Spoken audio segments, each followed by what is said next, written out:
MP সাহেব আমাদেরকে জানিয়ে দিয়েছেন যে আমার বুড়িচুং ব্রাহ্মণপাড়া এলাকায় কোনো প্রতিষ্ঠানে নির্বাচন হবে না। আমরা তো অবশ্যই নির্বাচনের পক্ষে না, বললাম তো গত নির্বাচন হওয়ার পর আমরা হামলার শিকার হয়েছি, আমাদের উপস্থিতির হার কমে গেছে, সুতরাং আমরা নির্বাচনের পক্ষে না। আমি হাজী মোহাম্মদ কামাল উদ্দিন মাস্টার, সাবেক অগ্রণী ব্যাংক কর্মকর্তা, বর্তমানে অবসরপ্রাপ্ত এবং বর্তমানে আমি সৈয়দরাম উচ্চ বিদ্যালয়ের সভাপতি। আগামী 2রা আগস্ট পর্যন্ত আমার কমিটির মেয়াদ বলবৎ আছে। আমি প্রতিষ্ঠা লগ্ন থেকে বিদ্যালয়ের সাথে জড়িত আছি। যে কজন এখন বাচ্চা আছেন তাদের মধ্যে আমি একজন। এখানে প্রতিষ্ঠা লগ্নে যারা ছিলেন তাদের অধিকাংশই এই যোগ্যতাতে নাই। তো এখন এখানে কিন্তু একটা কথা বলা হয়েছে যে পারিবারিকভাবে বিদ্যালয় প্রতিষ্ঠা করা হয়েছে। এটা আদৌ সম্ভব না, কেউ পারিবারিকভাবে বিদ্যালয় প্রতিষ্ঠা করতে পারে না। আর যিনি কথাটা বলেছেন মুস্তাফিজুর রহমান, উনি কিন্তু এখানে ওনার বা ওনার পূর্বসূরি কাউ এখানে কোনো জমিদান করেন নাই। জমিদান করেছেন 3 ব্যক্তি। এখানে মরহুম হাজী আব্দুর রহিম সাহেব, মরহুম সিরাজউদ্দিন সাহেব, মরহুম জনাব জাবেদ আলী মেম্বার সাহেব।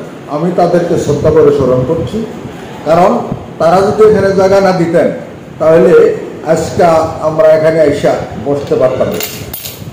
তো তাদের ফ্যামিলির, মুস্তাফিজুর রহমান সাহেবের ফ্যামিলির এখানে অর্গানাইজ আছে। আব্দুল মতিন সাহেব উনি অর্গানাইজ করেছেন, ফাইন্যান্সিয়াল ব্যাপারটা উনি দেখতে পারেন নাই। কিন্তু বশিরউদ্দিন সাহেব, যে মতিন সাহেবের চাচাতো ভাই, উনি খুব বড় চাকরি করতেন, চিটাগাং অ্যানাসিড টেক্সটাইল মিলের ম্যানেজার ছিলেন। তো ওখানে করার জন্য তখন তো অফিসে খুব দৌড়াদৌড়ি করতে হতো প্রথম অবস্থায়। তখন কিন্তু বশিরউদ্দিন সাহেবের চট্টগ্রামে থাকা সুবাদে উনি ওখানের যাওয়া অফিসের বা অফিসে যারা যেতেন আমাদের প্রধান শিক্ষক বা অন্যরা, তাদের ভরণ পোষণ যেটা লাগতো ওইটা উনি বহন করতেন। এটা নির্দ্বিধায় বলা চলে। যার পরবর্তী সময় জনাব মরহুম হাজী বশিরউদ্দিন সাহেব, উনি কিন্তু সভাপতি ছিলেন এই বিদ্যালয়ে। তখন এখানে আবার মুস্তাফিজুর রহমান বশিরউদ্দিন সাহেবের সাথে টাক্কা দেওয়াতে তখন আমাকে বশিরউদ্দিন সাহেব ডেকে নিয়ে আমাকে সভাপতি করে। আমার কোনো আগ্রহ ইচ্ছা ছিল না, আমি পদ পদবীর জন্য লালায়িত না, আমি কাজে বিশ্বাসী, আমি পদ পদবীতে বিশ্বাসী না। সুতরাং বশিরউদ্দিন সাহেব আমাকে নিয়ে ওখানে, যে তারা চাচা বাতিজাদের একটু দ্বন্দ্ব, বাতিজার লোকে যাইয়া করলে এখানে পরিবারের মান সম্মান টানাটানি হয়, সুতরাং আমাকে নিয়ে এখানে দেওয়া হয়। পরবর্তী সময় 2 মেয়াদ পরেই আমি বলছি যে আমার আর প্রয়োজন নাই, অন্য একজনকে তোমরা করো। এলাকাবাসীকে বলছি ডেকে সাধারণ সভার মাধ্যমে, কিন্তু এলাকাবাসী বলছে না, আপনি থাকতে হবে, অন্তত এই বছর থাকেন। এইভাবে করতে করতে এই 3 পিরিয়ড পর্যন্ত, পরের 3 পিরিয়ড কিন্তু আমি এইভাবেই আছি। যারা জনসাধারণের চাপের মুখে তারা আমাকে ছাড়া অন্যরা সিলেক্ট করবে না, এই প্রেক্ষিতে। তো এখন আমি আমার মেধা দিয়া, তারপরে সব প্রকারে আমার কমিটি চালাইতে যাই। আমি আরো 2টা কমিটি এখানে করছি। একটা হলো উপদেষ্টা কমিটি মুরব্বীদেরকে নিয়ে, আর একটা হলো আমাদের যুবকদেরকে নিয়ে একটা কমিটি, এটা সমন্বয় কমিটির নাম দিয়া একটা কমিটি করা হয়েছে। তাদেরকে সহ নিয়ে আমি কিন্তু এখানে যে ডিসিশনগুলো নেওয়া হয় এগুলো নেই।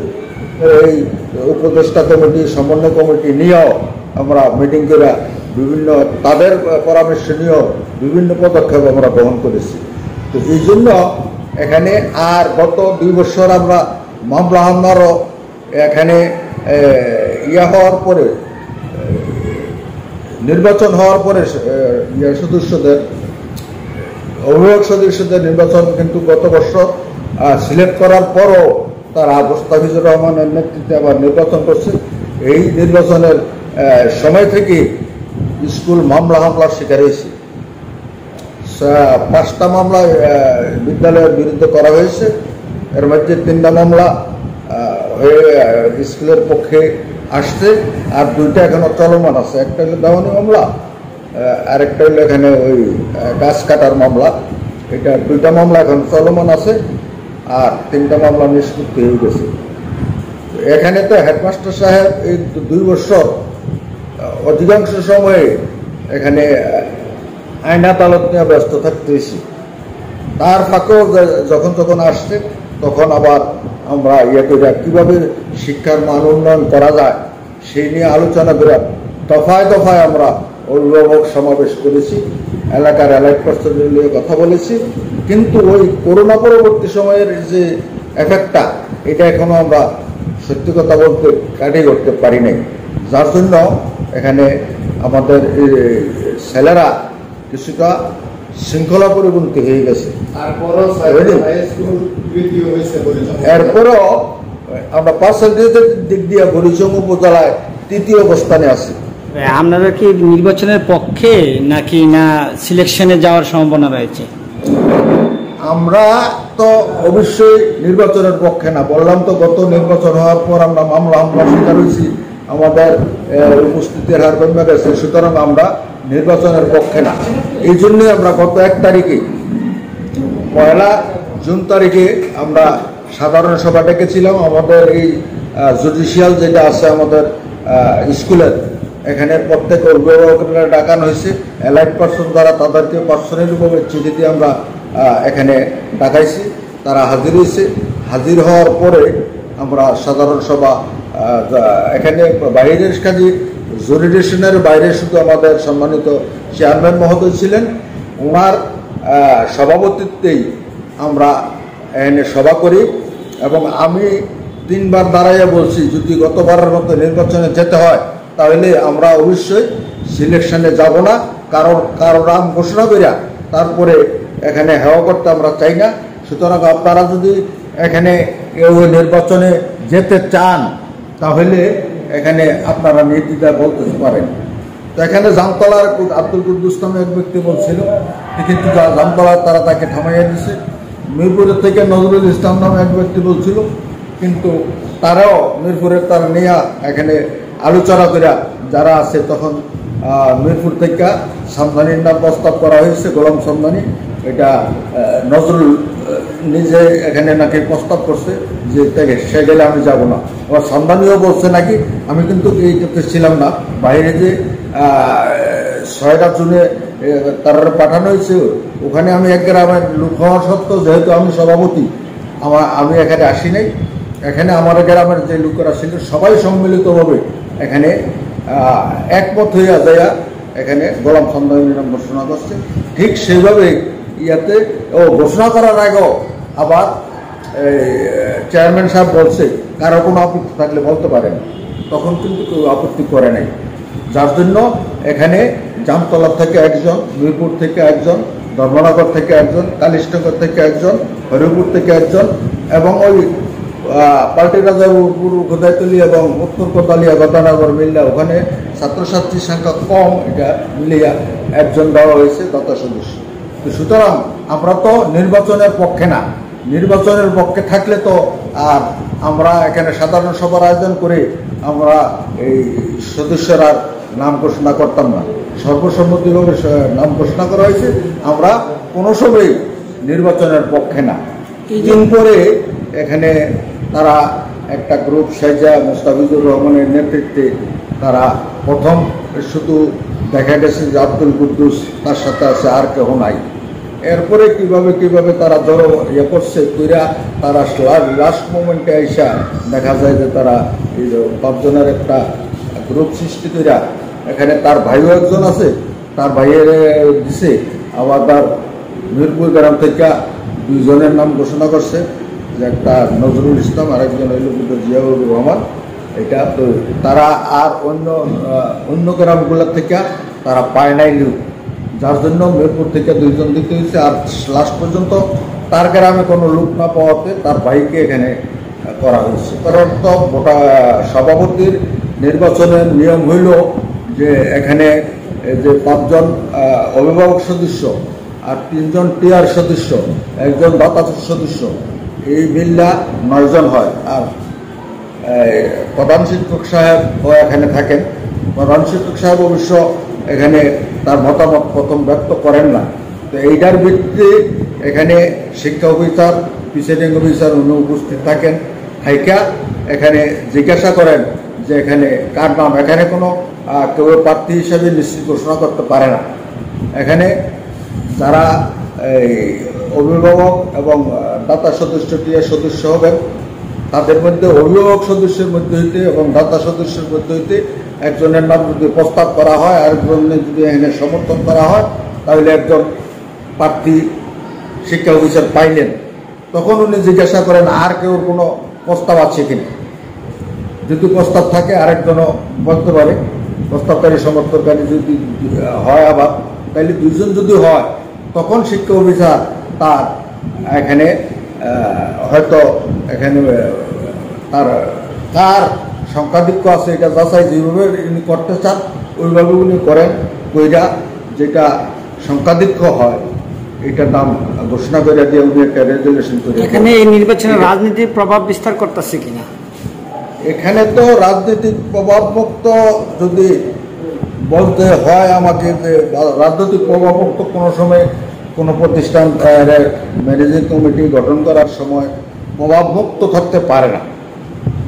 সাধারণত এখানে যারা রাজনৈতিক ব্যক্তিত্ব থাকেন, এমপি সাহেব বা এখানে উপজেলা চেয়ারম্যান সাহেব সহ স্থানীয় নেতৃবৃন্দ যারা থাকেন, তারা যে দল ক্ষমতা থাকে সাধারণত সেই দলের থেকে দেওয়ার চেষ্টা করেন। তবে তার ব্যতিক্রম হয় না এরকমও বলা যায় না। তো এখানে তো এমপি সাহেবের সাথে আমরা কথা বলেছিলাম, আমরা 20-25 জন লোক ওখানে গেছিলাম। এমপি সাহেব আমাদেরকে জানিয়ে দিচ্ছেন যে আমার বুড়িচুং ব্রাহ্মণপাড়া এলাকায় কোনো প্রতিষ্ঠানে নির্বাচন হবে না, কারণ নির্বাচনের কুফল সম্পর্কে আমি অবগত আছি, আমি কয়েকটা প্রতিষ্ঠানের সাথে জড়িত আছি।